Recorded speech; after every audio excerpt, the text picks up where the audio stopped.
Inilah kayu dan pohon ajaib yang dipakai Nabi Nuh alaihissalam untuk membuat kapal raksasa. Kisah Nabi Nuh dan banjir bandang adalah salah satu cerita paling ikonik dalam Islam, sebuah pengingat akan keimanan yang teguh dan azab bagi kaum yang ingkar. Di balik kisah penyelamatan besar itu, terdapat mukjizat pembuatan sebuah kapal raksasa yang melibatkan bahan khusus dan kesabaran luar biasa. Dahulu, jenis kayu yang digunakan Nabi Nuh membuat kapal bukanlah kayu dari pohon biasa. Kisah ajaibnya bukan hanya pada jenis kayunya, melainkan pada proses mendapatkannya. Dalam beberapa riwayat disebutkan bahwa Nabi Nuh dahulu diperintahkan untuk menanam sendiri pohon-pohon tersebut. Ajaibnya, pohon-pohon ini tumbuh dalam waktu yang sangat singkat atas kehendak Allah Subhanahu wa Ta'ala, serta siap untuk ditebang dan diolah menjadi bahan kapal yang kokoh. Ada juga kisah yang menyebutkan bahwa kayu-kayu tersebut berasal dari pohon-pohon yang sudah ada sejak Nabi Adam, yang disimpan dan tumbuh subur secara ajaib untuk tujuan ini.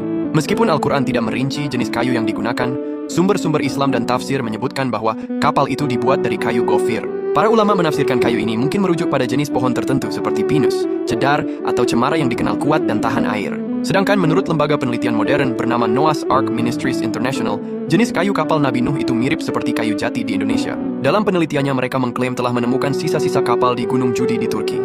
Sampel kayu yang difosilkan dari temuan tersebut diklaim cocok dengan karakteristik kayu jati yang banyak tumbuh di Indonesia. Dahulu Nabi Nuh membangun kapal ini di daratan, jauh dari lautan atau sungai. Lokasi persisnya tidak disebutkan secara pasti dalam Al-Quran, tetapi setelah air bah surut, kapal tersebut berlabuh di Gunung Judi yang diyakini berada di wilayah tenggara Turki saat ini, dekat perbatasan Suriah dan Irak. Pemilihan lokasi di daratan ini menjadi bahan ejekan kaumnya yang kafir. Mereka mengolok-olok Nabi Nuh dan pengikutnya. "Wahai Nuh, apakah kamu sudah gila? Kamu membangun kapal di tengah padang pasir. Bagaimana kapal itu bisa berlayar?" Namun, Nabi Nuh tetap sabar dan melanjutkan perintah Allah, mengetahui bahwa pertanda banjir akan datang melalui mata air yang memancar dari bumi dan hujan lebat dari langit. Proses pembangunan kapal Nabi Nuh ini memakan waktu yang sangat lama, menguji kesabaran Nabi Nuh yang telah berdakwah selama ratusan tahun.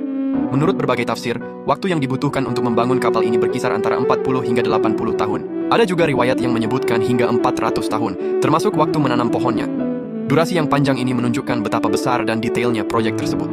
Mengenai ukurannya, panjang sekitar 300 hasta atau sekitar 135 hingga 150 meter, lebar 50 hasta atau sekitar 22 hingga 25 meter, dan tinggi 30 hasta atau sekitar 15 meteran. Kapal raksasa ini dirancang untuk menampung seluruh kehidupan di bumi yang akan diselamatkan.